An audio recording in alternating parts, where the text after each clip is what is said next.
மாடி தோட்டத்தில் க்ரோ பேக்கில் போட்ட சிவப்பு தண்டு கீரை விதைகள் சூப்பராக முளைச்சி வந்துருச்சு.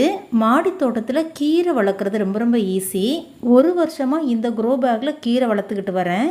கீரை 20 நாள்லேயே அறுவடை செஞ்சிரும். ஒரு மாதத்துக்குள்ளே அறுவடை முடிஞ்சிடும். ஒவ்வொரு முறையும் புது மண் மாற்றணும் அப்படிங்கிற அவசியம் கிடையாது.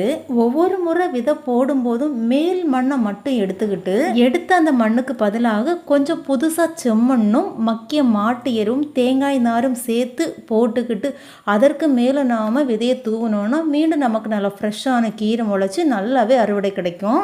ஒரு மண் வளமாக இருக்கா அப்படிங்கிறதுக்கு இதுதான் ஆதாரம். பாருங்கள், கீரை கூடவே நிறைய செடிகள் வளர்ந்துருக்கு பார்த்தீங்களா. இது எல்லாம் மாடி தோட்டத்திலிருந்து விதைகள் காற்று மூலம் பரவி விழுந்து முளைச்சது. பருப்பு கீரை, சொடக்கு தக்காளி, இந்த கீரைகள் நல்லா ஹைட்டாக ஆரோக்கியமாக வளரணும்னா தேவையில்லாமல் வளர்ந்த இவற்றையெல்லாம் நம்ம பிடுங்கி தான் ஆகணும்.